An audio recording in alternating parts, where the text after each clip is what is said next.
pledge allegiance to the flag of the United States of America and to the republic for which it stands, one nation, under God, indivisible, with liberty and justice for all. Entertain a motion to declare open meeting. Moving. Seconded? Second. Who got it? Who got first? Jim. Okay, thank you. You got a second? No. You got a second? No. You got it? James? Anderson. All in favor say aye. Aye. All opposed nay. Motion carries 6-0. Open Meetings Act is posted on the board back there if you read it. Roll call, Deb. Yes. Jim? Yes. James? Tim? Yes. Wyatt? Yes. Myself, all here. Approve the agenda. Say there was a couple. Yes, I think we should add maybe an 11B, so 11 there, that's 11A, Board Development. Maybe call that A and then 11B, that way you can leave your action items the same number. 11B, Budget Committee should probably report out. So maybe under discussion items, add an 11B for Budget Committee. And then your numbers on the agenda are accurate on 13, and on 14, that's the 3-year bill, but that would be paid over 3 years. So essentially, you know, a motion, you can make a motion to pay 1 year at a time, but it's a 3-year contract. Still pay So the same amount either way. Yes, and you have that in your packet, which shows those 3 amounts. The first amount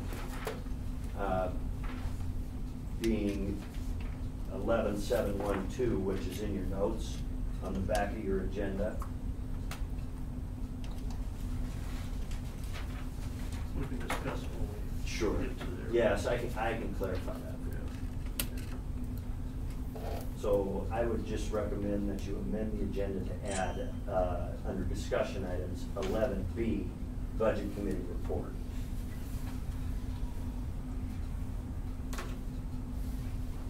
I'll move to accept the agenda with the addition of 11B, Budget Committee Report.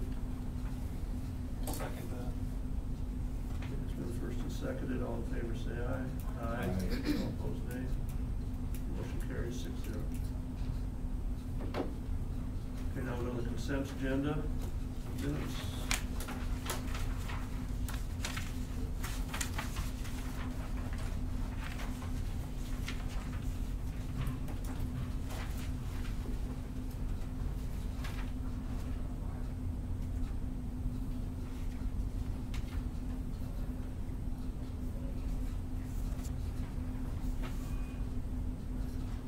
Any questions on the minutes?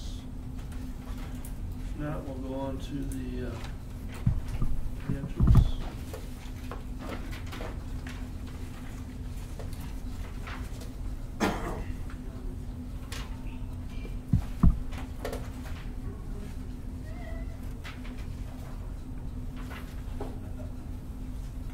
So I have a question on the FFA fund balance.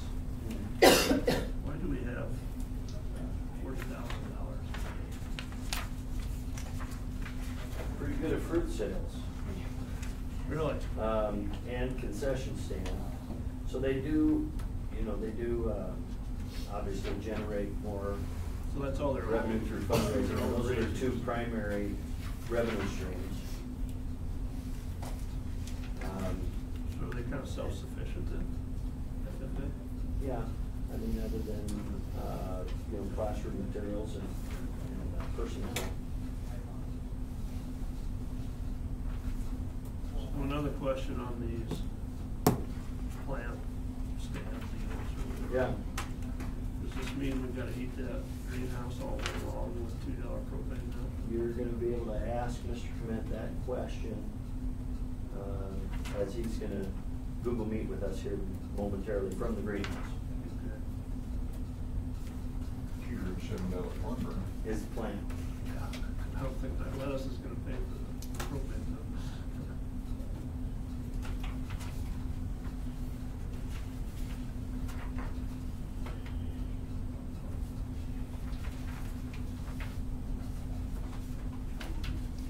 else have anything on financials?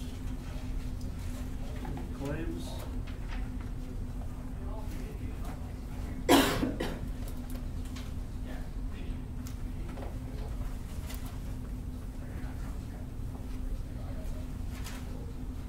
No questions? If not, I'll entertain a motion to approve the consent agenda as stated. I'll make a motion. Second? Second. First and second, all in favor say aye. Aye. All opposed, nay. Motion carries 6-0. Mike, for second. Thanks. Student presentation. Okay, our intent, Mr. Clement, can you hear me? I can kind of hear you. I'm trying to get it. Okay, get it to work because we're about to stream you live. Reagan is here. I got it working. Okay.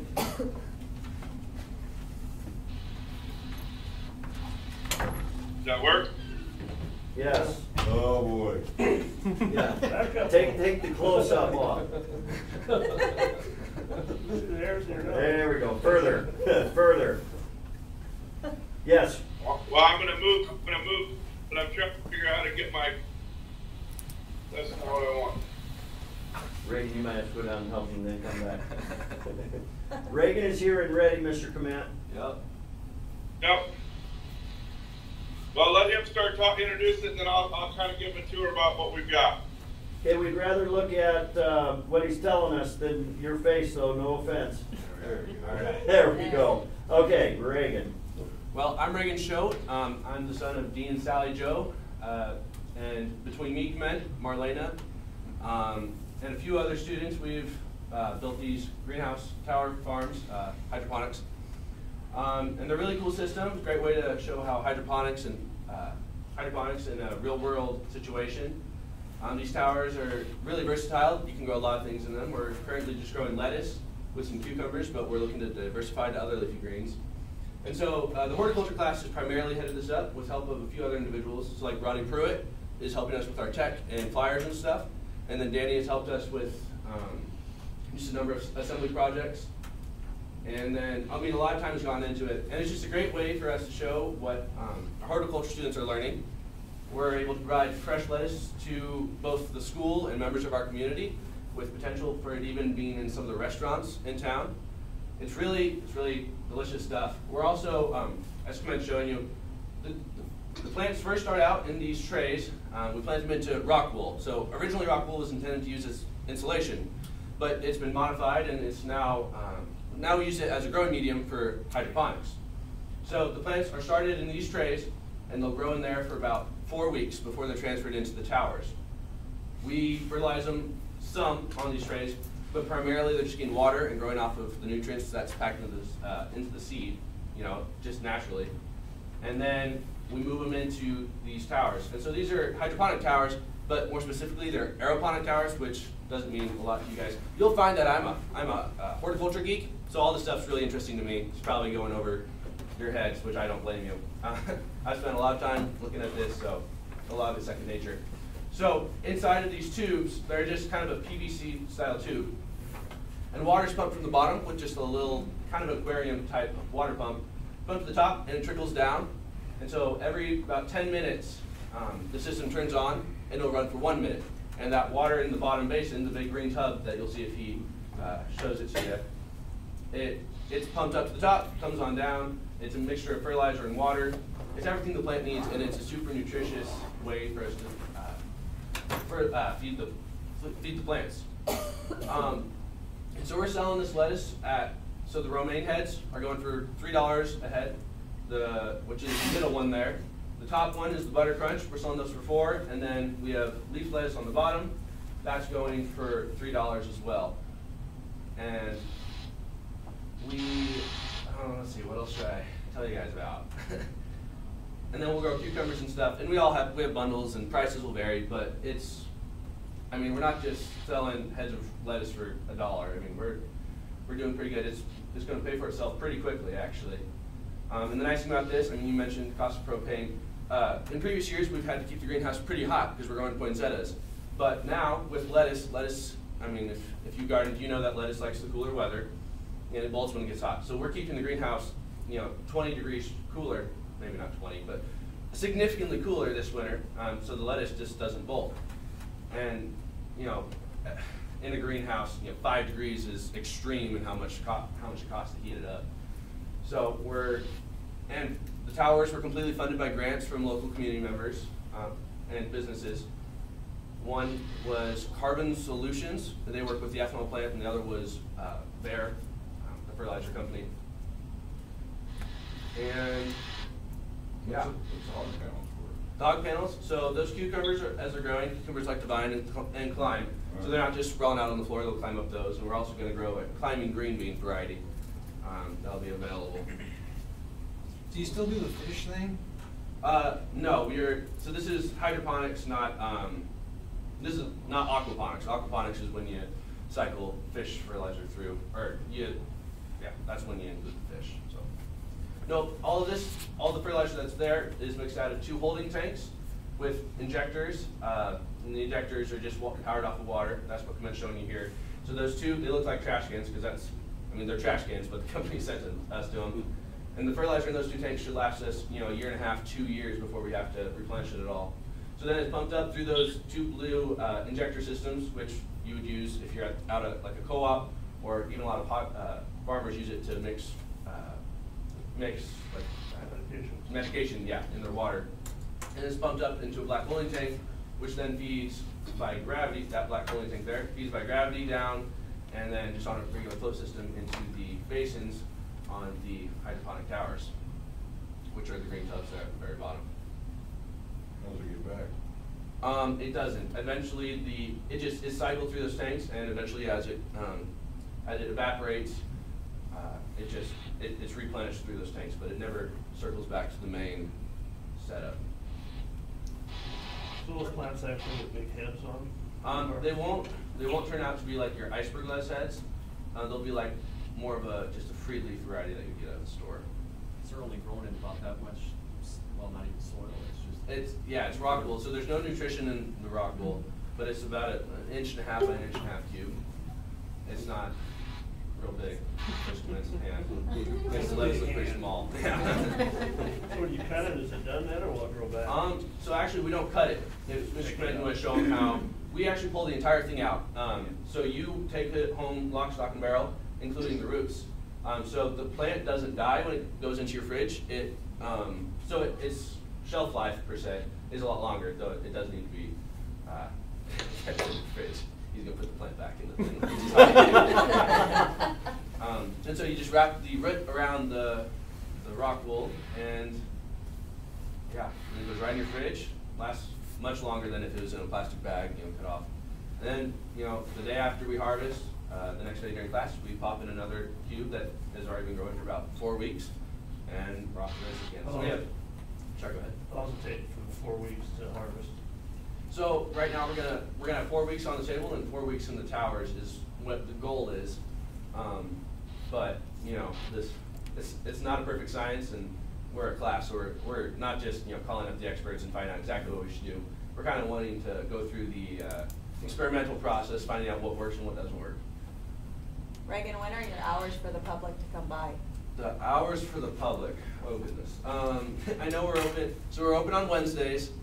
11:15 to 1:30. Yeah. That's during 4th, 5th, and 6th period classes. That's who's kind of taking care of that. That's my ag entrepreneurship class, my study hall, and then my horticulture class. And then I've got Reagan and Ronnie back down here, 8th period, kind of in the ag leadership independent study. So we're opening back up at 2:45. We're going to try to stay up until 6, but we're going to kind of gauge how those hours go. We'll probably put a poll out and find out if people actually want us here that late or not. This week could be interesting because with the cloudy conditions and the drop in temperature, the lettuce stunted a bit. So I don't know how much lettuce we're actually going to have this week.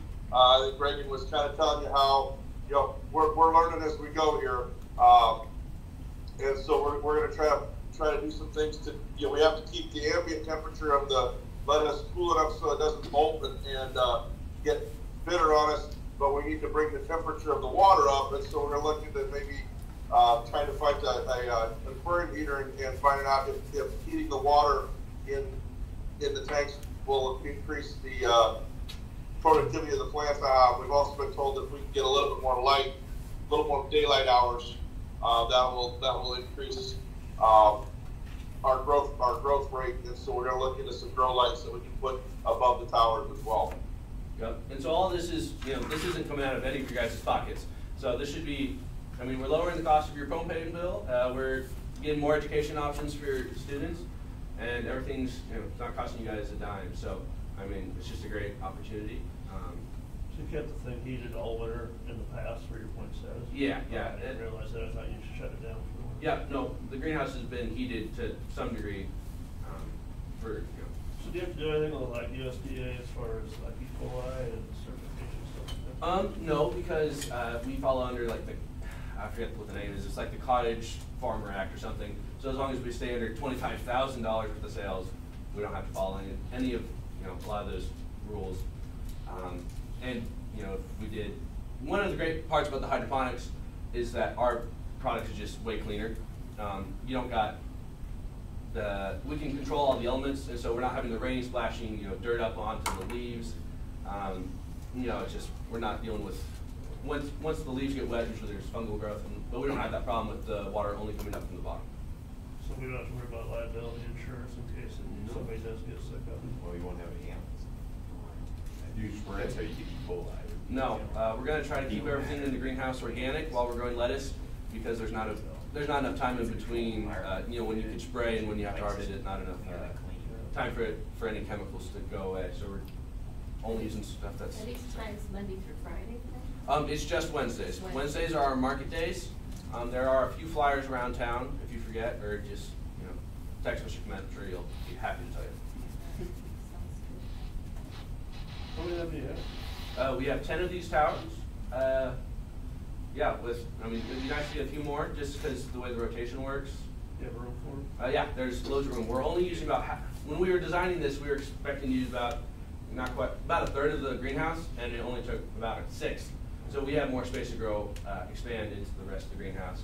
We're putting some tubs in to grow some tomatoes and just old catalytic tubs, but we'd be happy to take those out and put in more hydroponic towers. So you grow something different in the summertime? Yeah, so the lettuce will bolt at heat if it gets too hot. So the odds are we won't be able to grow lettuce year round. It'll actually be heat instead of the cold, which is a little strange for Nebraskans. But so during the summertime, we'll try growing some other things, experimenting more with herbs and other stuff to sell at the farmer's market instead of the winter market. So yeah, the market is just at the greenhouse on Wednesdays, and then we've got fresh eggs that Marlena's family and a few others are bringing eggs in to sell. And yeah. Cool. Yeah, great. You got anything else to add, Mr. Command?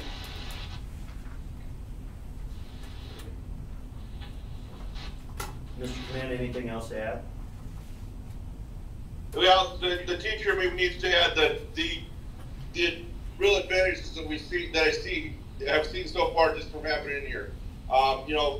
Yeah, we can grow lettuce and have a business, and that's all fine and good. But I've got kids excited about learning something.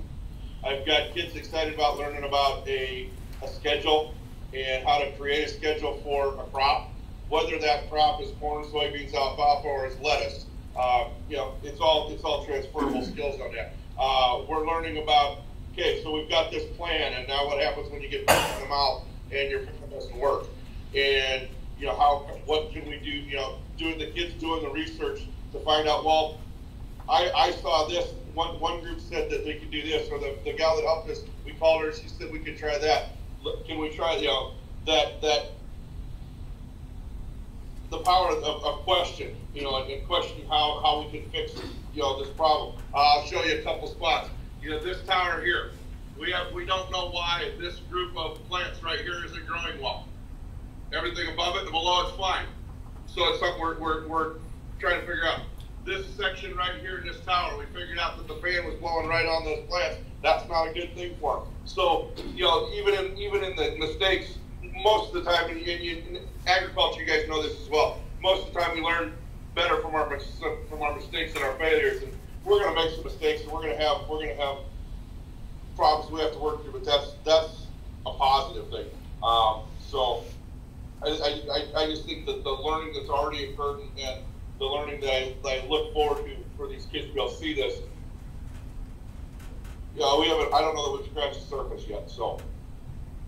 Yeah, like Mr. Kmet said, I'm a horticulture buff, so I eat this sort of thing up. But even students that you wouldn't expect it, like there's a new student who got thrown in horticulture just because he needed to fill up his schedule, and he's taking quite an interest into it. And he's from Norfolk. He passes his free time with video games, something that I don't do, but we're finding a little common ground with learning about something with our hands, which is kind of cool after spending all day, pen to paper. So. Other than that, I don't think we got anything else for you. So I want to thank you for your time, and I appreciate being able to share this with you. Well, and I will tell you that the video, I'm not a videographer, so I'm probably not doing this justice. So anytime you want to stop by and come in and take a look for yourself, feel free. I mean, the kids love to show it off. If you happen to be here when they're here, they love to tell you about what's going on. So. Good job.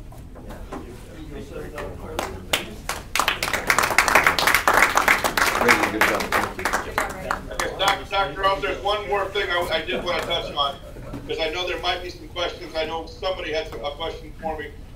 Are we putting this in the school cafeteria yet? Linda and I have talked. We have not put it in the school cafeteria yet. She has talked with her person that's certified, that she gets certified from. Linda's been told there should be no problem bringing in fresh lettuce like this, and how that they have to handle it. The reason we're holding off is on our end. I would like, and Linda said she agreed, we'd like to kind of figure some things out first, and kind of get through some of these struggles so that we kind of know, okay, consistently we can do this. So I'm hoping that after next semester, that maybe we can start to take some fresh lettuce up onto the salad bar for the kids in the cafeteria as well. Good plan, Mr. Kmet. Thank you for your time. Thank you. Oh. Yeah. How long has this been? That's works. That would be. Just this fall. I mean, when did that? I mean, September, October. I mean, so pretty much about the time school started, he was looking at those grant funds. But I think these towers were erected about. We started mid-July, looking at grants and getting that set up. Yep. And then when we found the money, we looked into how many we could buy with the money we had. We had a couple bumps along the way of like, oh, maybe we want to expand to this, but we don't have as much money. So we raised a little bit more. Some things, decision making, problem solving. I can bring them in some organic for perfect. Okay. Awesome. Very nice, very nice. Thank you all. Okay. Public comment time. Is there anybody here who wants to speak tonight? I will. All right, hang on. Close the door. Just a second, I gotta read my spiel. During the portion of our agenda set aside for public comment, each person wishing to address the board will be recognized by the board president. Must stand and state your name. Each person wishing to address the board will have 5 minutes and only one opportunity to do so.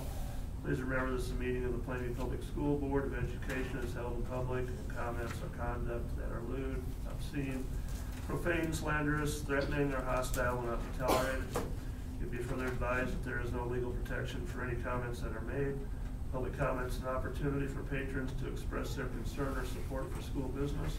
Public comment is not an opportunity for open dialogue with the board while in open session, and board members will not respond to questions or comments. Patrons are encouraged to follow board policy if they have a concern about personnel or school operations. All right, go ahead. No lewd comments, I promise. I just wanted to talk about lettuce. Just So, state your name, please. What? State your name. Melissa Dorr. Thank you. I, just listening to the hearing, the tax hearing, Bob Lingenfelter said something that I've been thinking a lot about, and so did you, Mike, I think the next morning. So Bob said something about how we need to teach our kids things that keep them here so we can keep our community alive. And I think this FFA project is one of those things. Because like you said, Mike, there's no more land to tax. That is the truth. And every 100 years or so, sometimes even less, the plat book changes entirely. The last names in it, the landowners, they change. And I am afraid that when that starts to happen this time, there won't be young farmers coming to buy that land. I mean, I heard, and I don't know if this is true, but there was land that went over by Osmond for $14,000 an acre. $14,000 an acre. There's established farmers that can't make money doing that, let alone young people bringing their families here. And so in my opinion, I think things like this, growing food, container gardens, greenhouses, things like that, it is the future of agriculture. And agriculture is where a lot of our tax dollars come from. So if we can do projects like this, and your question of propane, I think is a great question to pose for those students, because it's going to take a lot of innovation to stay in agriculture or to just keep these small communities alive. And so I think that this program is absolutely awesome, and I think it's a great start with lettuce, and if they keep going, I think that's wonderful. And it gets kids excited about where their food comes from. There's a lot of processed food that's just crap. If people know where their food's coming from and they can save money doing it, absolutely. And if kids are able to learn and grow and make a living here and bring their families back, I think that's awesome. And I hope that we can keep encouraging these kids to do that. Thank you. Thank you. Anybody else wish to speak? I would. Okay, state your name, please. Elgin Inferno. Some of you guys know me. I work in the tech industry. This is my first board meeting that I've attended. I've decided that, now that my work schedule's kind of slowed down a little bit, I kind of want to take a little bit more of a role and interest in my kids' school. So I decided to attend this one, and I was actually quite surprised by the presentation given today. Although I don't directly farm, I did grow up in a rural community in Stewart, Nebraska. So I did grow up around the farmers. I did grow up learning a lot about that, helped with ranching and stuff like that. And then being in tech, to see a program like that in a smaller school actually gives me a lot of hope. Because tech is kind of where a lot of people want to go, and I think that's about the only way that we're going to solve a lot of the problems that we currently have. Like Melissa was saying, shortage in land, growing populations, reduced populations in rural areas and higher in metropolitans, stuff like that. And without the people learning this at a younger age, I don't think it's sustainable. So I like to see this type of program, personally. Thank you. All right, thank you. Anybody else? Okay, if not, we will move on to our discussion items. Number 10 is review board policy 612.03, .04, .05, .06, and .07. Okay, this is the start of our policies and regulations with regard to special services for students. And so if you started to scratch below the surface on any of these policies, all of them have that same final paragraph which directs you to the supporting document, the checklist of required special education policies, procedures, practices for Part B of IDEA, which is a mouthful, but when you go to that document, you are just starting to get into hundreds of regulatory documents with regard to special education. It is an immense set of regulations and responsibilities that we have with regard to students with special needs from the age of birth. So some of these policies start to get just a little bit of idea of a school district's responsibility to students with special needs. And so it's good to look at them. You'll notice that your revised it's maybe getting close to 10 years since they've been reviewed. I did actually send a message to our policy subscriber service through NASB, if these are actually up to date, if they, because normally if there's a change in language, they'll still get pushed out to us. But I just wanted to double check with him, and I haven't heard back from him, so I may have something new for you next month, revisions of some of these. But all of the policies that are in your policy review for this month, the language is all good. To my knowledge at this point, and you'd be familiar with a few of the things. For example, the first one is a child fine policy. So we have a responsibility to find children who may be eligible to receive special services, because of course everybody agrees the sooner we can find and identify a child in need, the best our opportunity is to get them services and support that they might need at the age of birth. Oftentimes, child find is taken care of directly from local hospitals. So if a baby is born with some type of impairment identified by a doctor, process is put in place for that local school district where that child resides to start to provide special services. And so we also have a responsibility to stay connected with local daycares, for example, because daycare providers might be folks who might have a concern about infants or toddlers that they see, if they might have a learning deficiency. So we also publish something in the paper routinely on our website, just making sure that folks know that children from the age of birth are eligible to receive special services through their local public school. So I don't know if we need to necessarily look at each one of these individually. I can just tell you that they are quite complicated. We're fortunate to have highly educated people like Mrs. Blair Sauser, Mrs. Getzinger, our special ed teachers. They go through a particularly rigorous extra set of training to get their teaching certificate. And those folks that choose special education, every teacher's a special person, certainly, but that one requires a whole different set of accountability issues that oftentimes only special education teachers are aware of. So child find evaluation procedures are pretty standard, and Rule 51 outlines those very precisely. IEPs is a common acronym that most people are familiar with. So this is the plan that is put together by a team of education folks and parents and special service providers, plan to help that child be successful.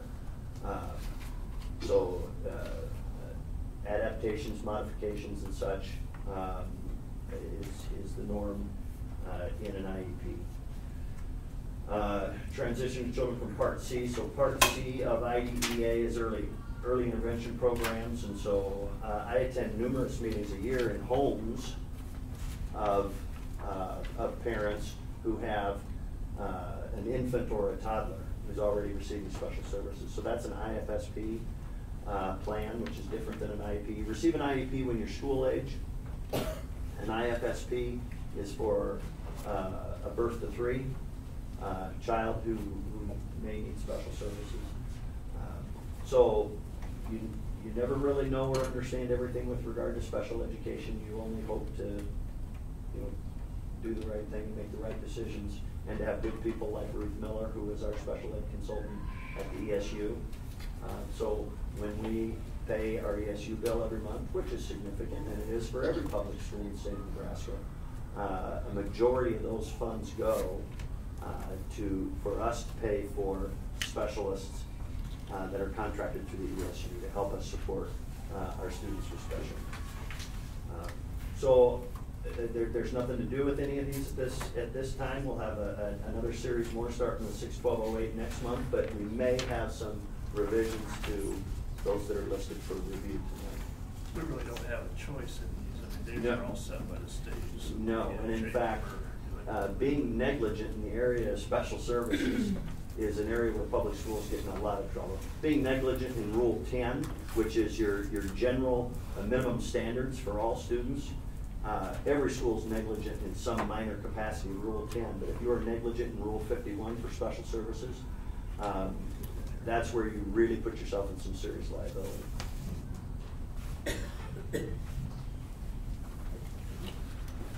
good. All right, number 11A, board development. 134 to 139.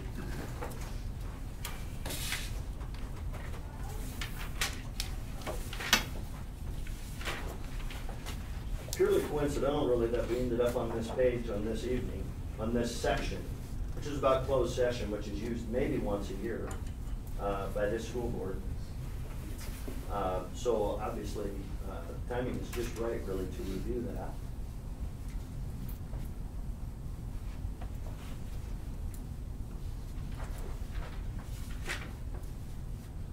Jim, did you write an essay on this part? I did. Did you? Dog ate it? It caught the cat. No, it's good information, like I said, we're gonna go into closed session later. Go over this once a year anyway, there's a lot of reasons why to, more reasons why not to go into closed session, I guess. Good to update yourself on it. You're in a pretty good set of circumstances if you very rarely go into closed session. Some school districts find themselves quite frequently because they have significant personnel issues. Well, and when you get into bigger schools too, where they're always expanding and building, buying land and stuff like that, they have to go in. Yes. Discuss those matters.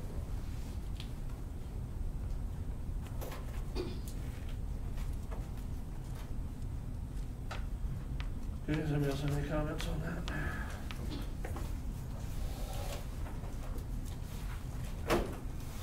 All right, 11B, budget committee report. So Wyatt, Tim and I met with Dr. Oak ahead of the meeting and talked about CDs. And CDs here at Plainview, Midwest Bank.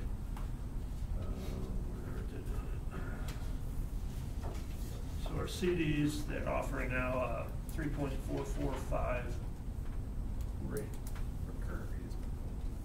Current rate is 0.25, and and we can rewrite it for 3.445. So I guess we suggest that we do it. So if we do that, do we get the flexibility to, like, if these interest rates just keep screaming up higher, can we do it like? Is there a time limit? Is this for 6 months? Yeah, like, can we roll it, you know what I mean, and get a higher one? Yeah, that's always the risk you take, right? You know, chances, how long do you want to lock it in? And it's kind of playing, you know, the market a little bit, whether you're going to lock it in long-term at a certain rate. We've certainly never seen anything like 3.445. But that rate is good for 6, 10, or 20 months, does that say, or is it 6, 15, or 20, but up to 20 months.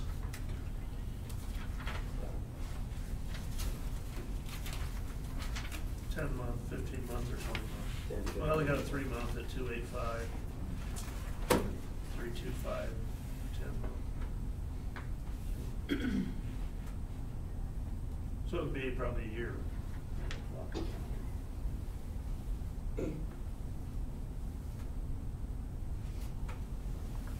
But there's, we don't see any reason to sit here at the 0.25. Yeah, and they may go higher. Just went up 3/4 point. Well, they're already talking another raise, so. Yeah, that's what I mean, they're screaming up, that's the only thing. It's like selling corn on an uptrend, you really wanna sell the whole crop. We go for 12 months, you said, right? Well, we'd have to check for sure on this paper. It says Okay. 3.25 for 10, 15, or 20 months. Yeah. But we're looking at 3.445, so that doesn't. That would be the same 10, 15, or 20. The same. So we could do it for 10 months. Then we're only looking at doing half of our CDs right now, so. Which is 400,000, right? Half is 400, or? No, half is 500,000. We have $1 million. The balance of Midwest Bank is 400. Yeah, Midwest is 400. So I'll bring that back for the board to consider as an action item next month. Yeah, a few more details. So we can make 15,000 in a year on it. Yeah. On the whole. On 400,000. Last year we made just over 5,000 total on a million. No, I agree that Yeah. it's a bad rate, Yeah. before, I just think that, because I've seen my operating loan, how fast it just keeps getting higher and higher and higher. Yeah. And then it's gonna do the same thing for, if you're putting money in CDs, that's just gonna keep going up too, I think. A month from now, they might have another increase, and we might get a little more too out of it. Yeah. It might go a little more this month. So.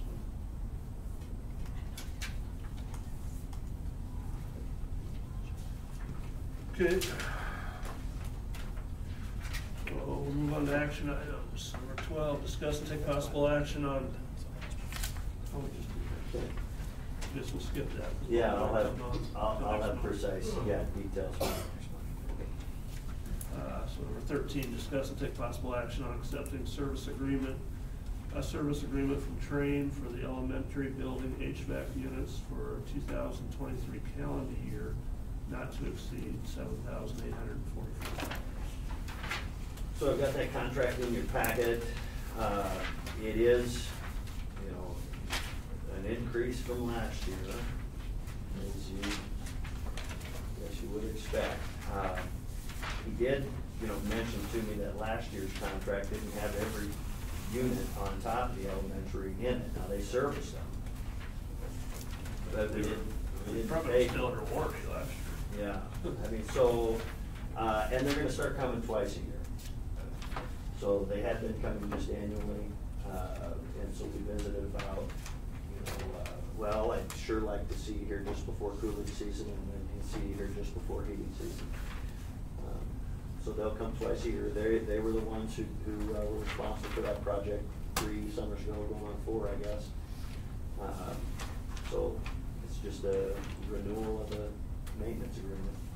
We do that, we do something we do every year. Yes, this last one was 3 years though. The last one with Train was, it was a 3 year. 3 years. So this is annually. And this is only 1 year. Yes.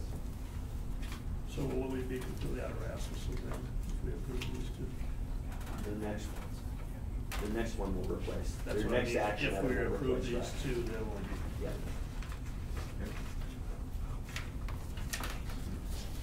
And so that amount 7844 is accurate.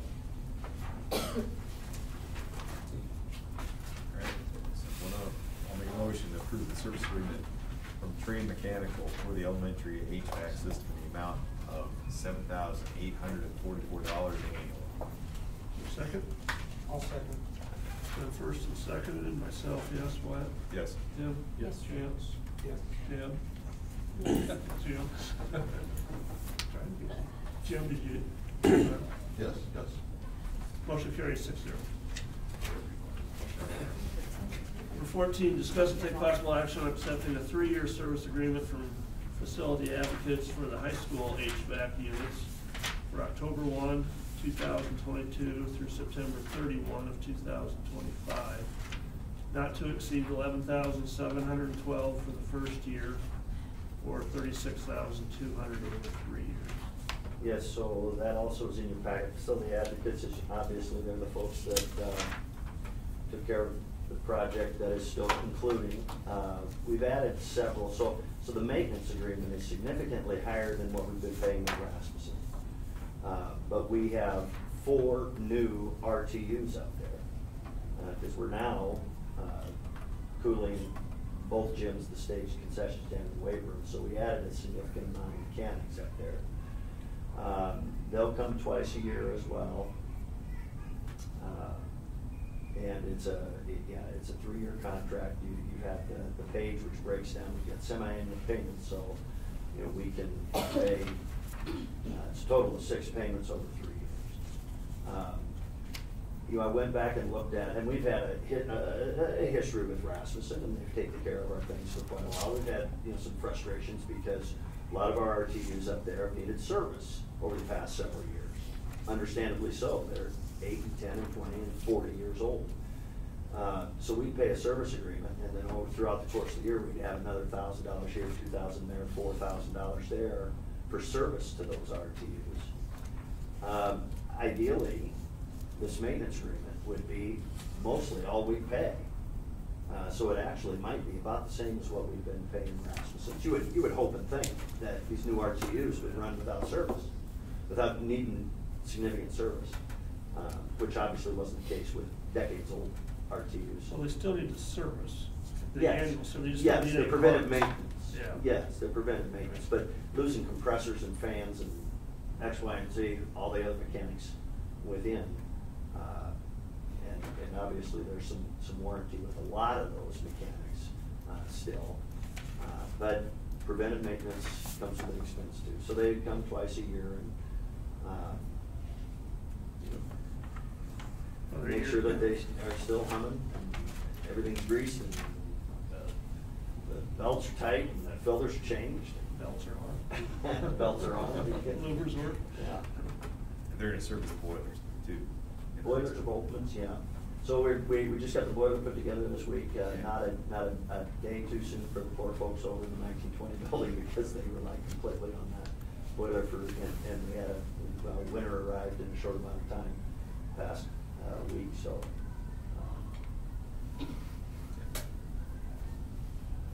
So yeah, so you can approve it however you want, whether 1 year for 11,712 or the total, or lock in, the 3-year amount, which. It's about a $350 a year increase for the second and third year, which I can't imagine it's not gonna go up that much. If you just do it year by year, it's probably go up a lot more than that.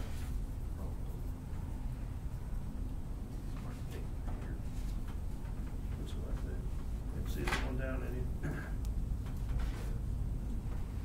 So that 36.2 over 3 years would be in 6 payments. 6 equal payments, or would they be? No, they'd be it'd different be each year? anywhere from 5,800 to 6,200. And you can get out of the contract too by notifying them. Well, we did with Rasmussen. You did with Rasmussen. They sent me a bill today for Keep you out. the next year, for the next year's service agreement, which. I mean, since you can't get out, why that kind of is it? These folks have been very, very good to work with. I certainly feel good about having the folks that install them have Volkmans out of Norfolk provide the A circle. little bit closer to Yeah. cities. I'll make a motion to approve the service agreement from Trade Mechanical for the high school HVAC system in the amount of $36,200 over 3 years, split over 6 months. I'll second that motion. Okay, it's first and seconded, Deb, let's go. Jim? Yes. Myself, yes, Wyatt? Yes. Tim? Yes. Chance? Yes. Motion carries 6-0. Okay, we're down to reports, activity director's report. Just send the wake over there? Yeah. Fall sports kickoff is this Friday, so they do, or not fall, but winter. Every sports season they do a kickoff, so they'll do basketball, wrestling, bowling, all that stuff. They have things planned out to start at 6:30. When we get out of school on Friday, we'll do our winter button pictures and poster pictures and all that stuff. So everything is getting underway there. One thing that I'll have to talk with you guys about more next month, increasing numbers. So we have a huge 8th grade class coming in with a small senior class going out. I have more kids than I have equipment for in the football department. So when it comes to uniforms, we don't have enough, so I'm looking at options that we have there. I've started buying helmets over the last few years to try and anticipate this, which we should be pretty close to where we need to be with those. But there's a few items that we're gonna have to look into, so I'll have a bunch of information for you guys next month with that, just as we have a pretty large influx coming in with that. Do helmets have to be upgraded now compared to what you bought 20 years ago with the concussion protocol? So they time out every 10 years. So once a helmet's on shelf life for 10 years, it goes away automatically. And then they get reconditioned every year. So every year we send all of our helmets in, they get broke all the way down to the shell, checked for cracks, checked for whatever it is.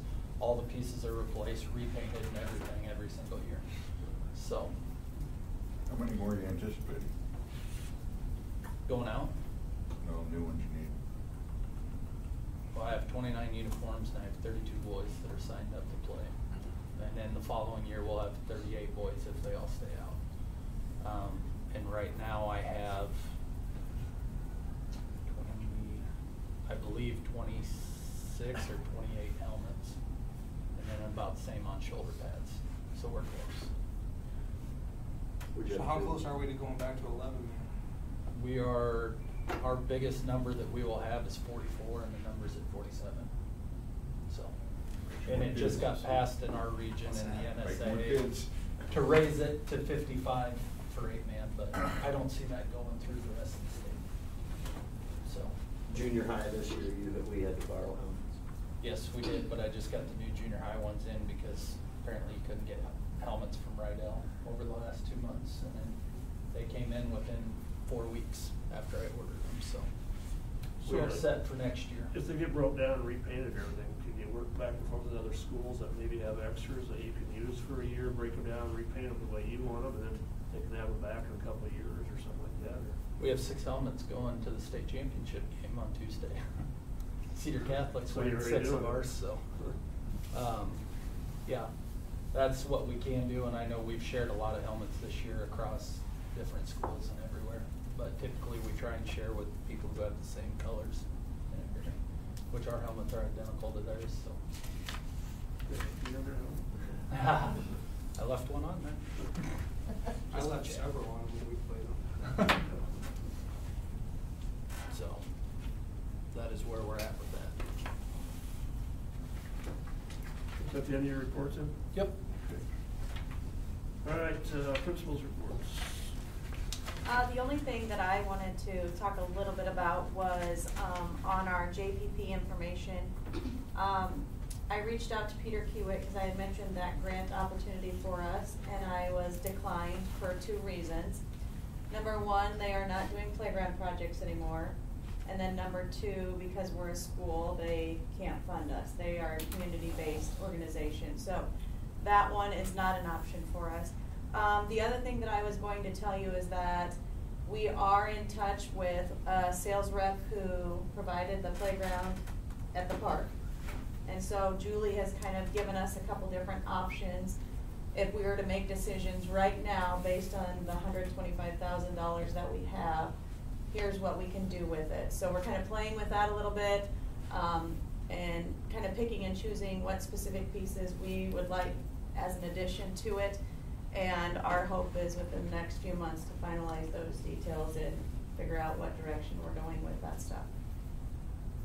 So the stuff that you can maybe not get everything you want now, but it's, you get the basic part you can add on to down the road? Yes, we could look at additional pieces if we wanted to.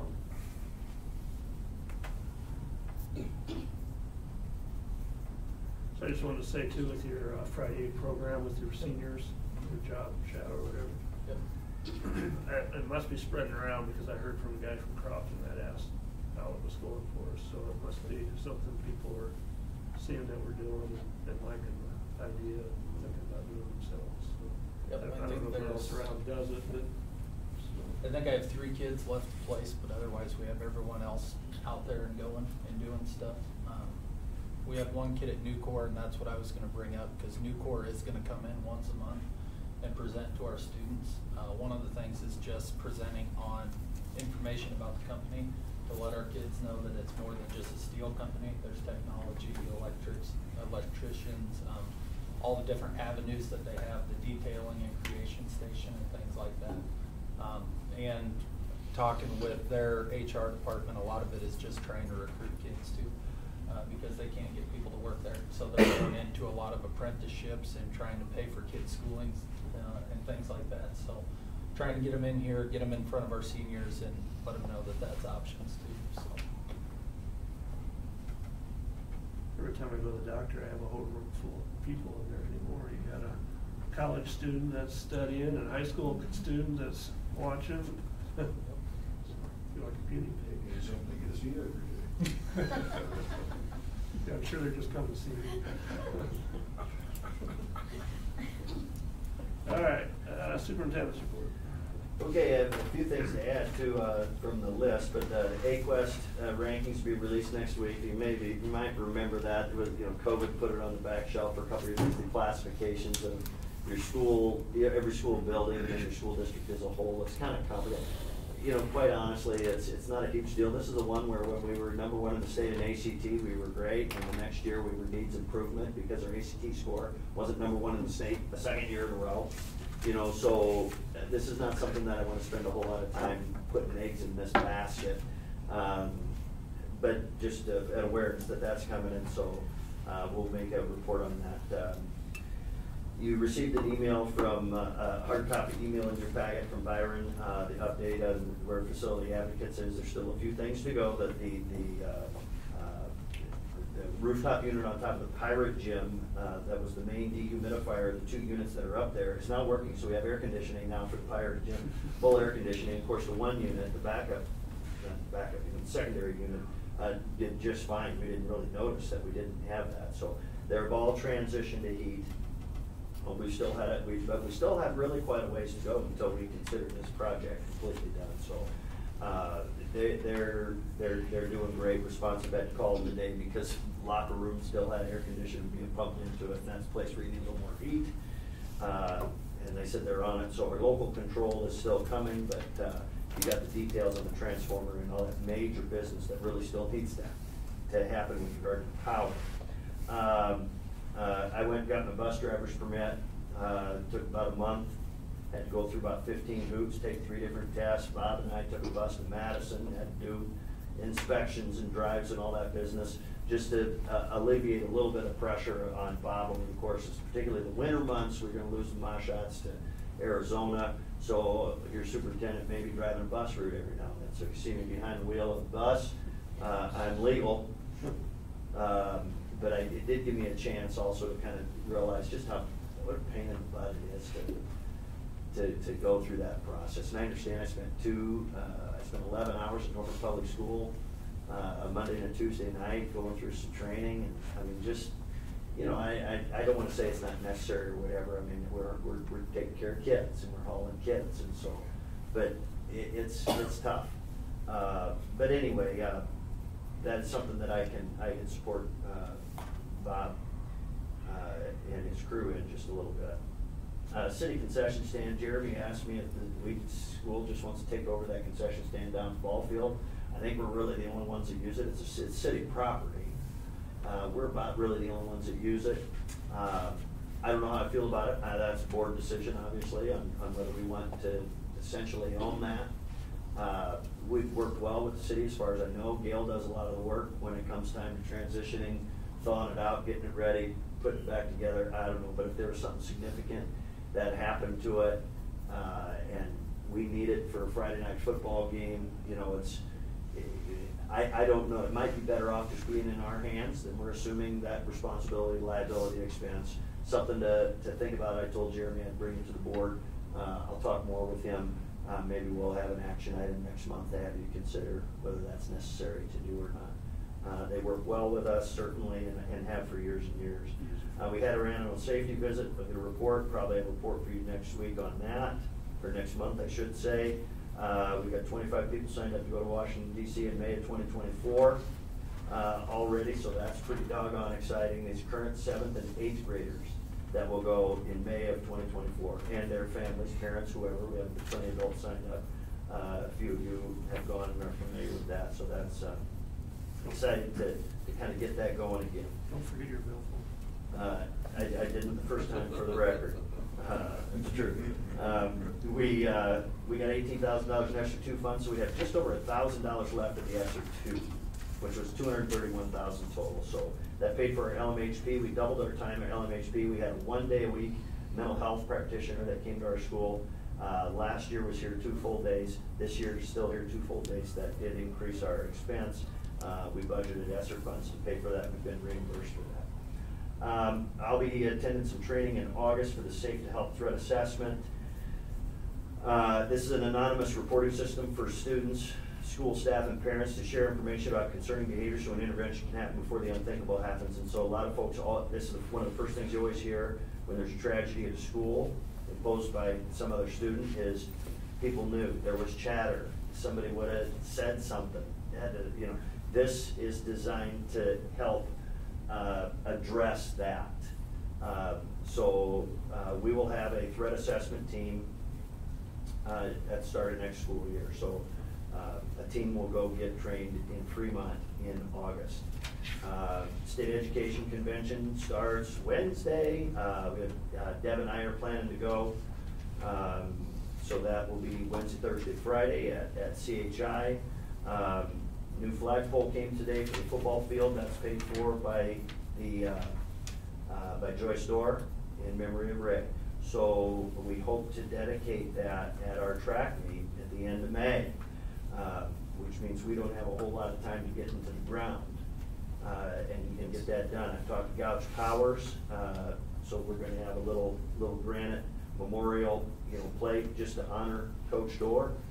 And the Plainview track invite will henceforth be known as the Ray Dorr invite. So anybody in Northeast Nebraska that is at least 30 years or older probably would remember Coach Dorr, a fixture at our track and football field for decades. And so Joyce was honored that he would be memorialized in some small way. We needed a new flagpole down there, so she and I talked about what might work and what might be appropriate for that. The audit is done. You'll get a report next month. You'll get your copy next month and an action item to accept and approve the audit. Veterans program is very nice. Our students were spectacular. Just terrific singing and performances. Tom Sauser did a great job with technology for us. I had Taya Boyer and Jordan Fromm. That's not easy to stand in front of the crowd. Of course, they stood at the steps of the Tomb of the Unknown Soldier and laid a wreath there. So that was part of the program. So folks that were part of that did a terrific job. We started to advertise for an instrumental music teacher. There's already 6 schools advertising for instrumental music for 23-24 school year. So there probably won't be 6 graduates out of colleges. So we're in the mix, working on that. A few months ago, we had when one of the policies reviewed. Remember, it was about the Constitution. Well, Jen Hodson took that to heart, and she had Thomas Jefferson come and talk about the Constitution to our students. So we are well in compliance of that policy and Americanism requirements. So good job, Coach Hodson. A simple little presentation by a husband-wife team who did a great job, and our kids. He knew how to engage our kids appropriately, because you always worry a little bit. Oh, okay, is this guy gonna be able to stand in command? High school students, elementary students, and he did a fine job. So well done, Mrs. Hodson. One meeting out of district. There's my vacation sick note. Thank you. I just also want to send a Veterans Day deal. I guess I hadn't heard anything about it, but the FFA, Mr. Commandant and his students building this burn pit for flags with the city and the veterans. I thought that was pretty cool to get work with them and all those people involved to get that done too. So kudos to Mr. Commandant and his group of kids that are working on that. That'll be pretty cool out there when they get it done. And then we're going to go into closed session now to do our superintendent evaluation. So we will come back out of that and close our meeting. But as of right now, I'm going to make a motion to go into closed session. So I'll have to clear the room, I guess. So I'm going to make a motion to go into closed session to discuss the evaluation of the job performance of the employee and to protect the needless injury to the reputation of an employee who has not requested that the discussion take place in open session. Is there a second? Second. There are first and second. Deb. Jim. Yes. Jim. Wyatt. Yes. Myself, yes. Motion carries 6-0. And I've got to repeat this. We're going to go into closed session to discuss the evaluation of the job performance of an employee to protect the needless injury to the reputation of an employee who has not requested that the discussion take place in open session. We'll stay here.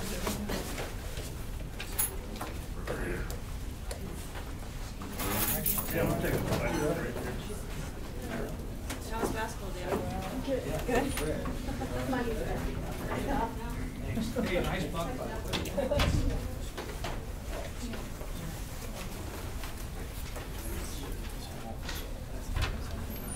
I didn't see her name either, and I've seen it teach one day, and I could have shot it easy, but I just. Do I press the record button? Or the